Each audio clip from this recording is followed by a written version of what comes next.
ప్రధానమంత్రి నరేంద్ర మోడీ గారి నాయకత్వం, ప్రధానమంత్రి నరేంద్ర మోడీ గారి నాయకత్వం.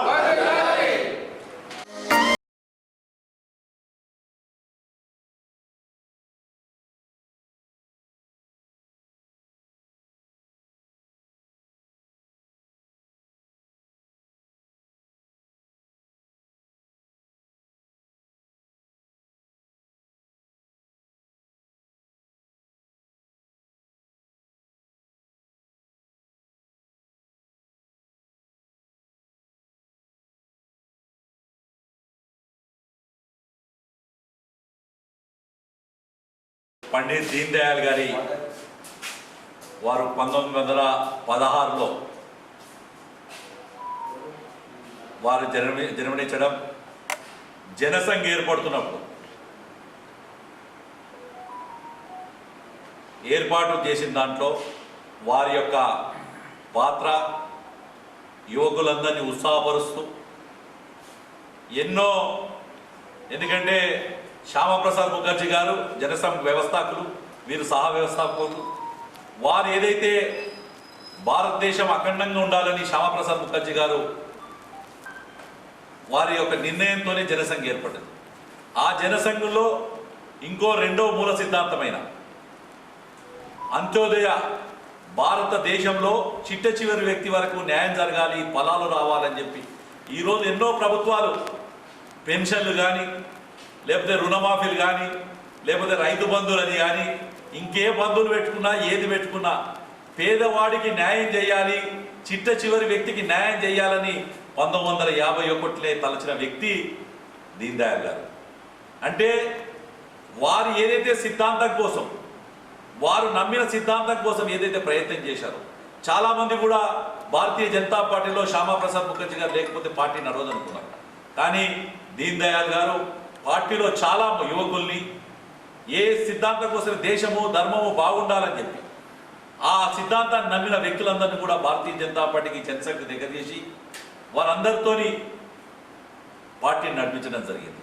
ఇవాళ వారి 108వ జయంతి సందర్భంగా భారతీయ జనతా పార్టీ భారతదేశం మొత్తం కూడా ప్రతి బూత్లో 100 మంది భారతీయ జనతా పార్టీ సిద్ధాంతానికి ఆకర్షితమయ్యే విధంగా 100 మందిని బీజేపీలో చేర్పించే విధానాన్ని ఇవాళ ఈరోజు అందరూ కూడా మొత్తం దేశవ్యాప్తంగా కూడా చేయడం జరుగుతుంది. శ్యామాప్రసాద్ ముఖర్జీ గారి ఏదైతే సిద్ధాంతం ఉందో అఖండ భారతదేశం, అలాగే దీన్ దయాళ్ గారి యొక్క తన చిరకాల కోరిక ఏదైతుందో చిట్ట చివరి వ్యక్తి వరకు కూడా న్యాయం జరగాలని, ఈ రెండు సిద్ధాంతాల కోసం భారతీయ జనతా పార్టీ కట్టుబడి ఉంటుందని చెప్పి ఆ సిద్ధాంతంలో భాగమే ఈరోజు ఒక ఛాయ్ అమ్ముకునే బలహీన వర్గాల వ్యక్తి నరేంద్ర మోడీ గారు దేశ ప్రధానమంత్రి కాగలిగారు. ఇలా దేశ క్యాబినెట్ తీసుకుంటే, ఇలా దేశ రాష్ట్రపతిని తీసుకుంటే, మొన్నటి వరకు ఉన్న రామ్నాథ్ కోవింద్ గారికి పెద్దలు వారిని తీసుకున్న ఒక దళిత వర్గాల నుంచి వచ్చారు. ఈరోజు ఒక గిరిజన వర్గాల నుంచి వచ్చిన తల్లి మన దేశ అధ్యక్షురాలుగా ఉండడం జరిగింది. అలాగే కేంద్ర క్యాబినెట్లో ఎంతోమంది ఎస్సీ, ఎస్టీ, బీసీ అన్ని వర్గాలకు న్యాయం చేసే విధంగా క్యాబినెట్ ఉండడం జరిగింది. కేవలం అధికారం అంటే డబ్బున్న వాళ్ళతో పెత్తందారుల వ్యవస్థ కాకుండా భారతీయ జనతా పార్టీ సిద్ధాంతం ప్రకారం దీన్ దయాళ్ గారి యొక్క ఆలోచన సరళి ఈరోజు భారతదేశం మొత్తం వ్యాపించడం జరిగింది.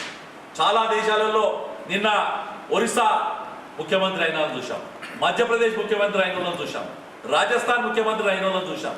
అంటే కేవలం ఒరిస్సా ముఖ్యమంత్రి ఒక బైక్ కూడా లేని పరిస్థితిలో వారు ముఖ్యమంత్రి కావడం జరిగింది. ఇలా ఎవరిని తీసుకున్నా కానీ అణగారిన వర్గాలను ఎవరైతే సమాజంతో వెనుకబడిన వర్గాలు ఉన్నాయో ఆ వర్గాలను భారతీయ జనతా పార్టీ ఈరోజు దీన్ దయాళ్ గారి యొక్క ఆశయాల మేరకే భారతీయ జనతా పార్టీ జరగడం జరుగుతుంది. ఇవాళ కూడా బీజేపీ కేంద్ర ప్రభుత్వం వాళ్లకు వీళ్ళకేదో ఉచితం ఇస్తున్నామని చెప్పదు. ఇవాళ చూస్తే విశ్వకర్మ యోజన చేతి వృత్తులు వాళ్లకు అందరు ఎవరైతే ఏ వర్గమన్నా కానీ, అందులో మైనారిటీస్ ఉండొచ్చు, లేకపోతే అగ్రవర్ణాల వారు ఉండొచ్చు, బీసీలు ఉండొచ్చు, ఎస్సీలు ఉండొచ్చు, ఏ వర్గం ఉన్నా కానీ విశ్వకర్మ యోజన అనేది కార్యక్రమం తీసుకుంది. అంటే ఎవరైతే ఈ సమాజంలో చిట్ట చివరి ఉన్నారో వాళ్ళు కాపాడమే భారతీయ జనతా పార్టీ మూల సిద్ధాంతంలో ఒకటి తెలియజేసుకుంటూ వారి 108వ జయంతి సందర్భంగా ఇందూరు జిల్లా శాఖ తరఫున వారికి నివాళులర్పిస్తూ వారి సిద్ధాంతాన్ని ముందు తీసుకునే విధంగా ఈరోజు ఇందూరు జిల్లా వ్యాప్తంగా 1200 చిల్లర పోలింగ్ బూత్లలో ప్రతి బూత్ లో కూడా భారతీయ జనతా పార్టీ దీన్ దయాళ్ గారి, శ్యామప్రసాద్ ముఖర్జీ గారి యొక్క సిద్ధాంతాలను, వారి యొక్క ఆలోచన సరళిని భారతీయ జనతా పార్టీ అంటే ఏందో ప్రజలకు చెప్పే విధంగా చర్య తీసుకోవడం జరుగుతుంది. దాన్ని ముందు తీసుకోవడం జరుగుతుంది. ఎంతో మంది పోరాటం చేసిన తర్వాత, ఎంతో మంది ప్రాణత్యాగం చేసిన తర్వాత ఇలా భారతీయ జనతా పార్టీ జనసంఘ్ నుంచి భారతీయ జనతా పార్టీ వరకు కూడా ఈ జర్నీ జరగడం జరుగుతుంది. వారి 108వ జయంతి సందర్భంగా నిజంగా వారికి మనస్ఫూర్తిగా నివాళులర్పించే వాళ్ళందరూ కూడా భారతీయ జనతా పార్టీని మద్దతు తెలిపే విధంగా ఉంటారని కోరుకుంటూ మరొకసారి వారందరికీ కూడా భారతీయ జనతా పార్టీ ఇందూరు జిల్లా శాఖ తరఫున మనస్ఫూర్తిగా నివాళులర్పిస్తూ వారి ఆశయాలను ముందు తీసుకొని తెలియజేసుకుంటూ మరొకసారి భారత్ మాతాకి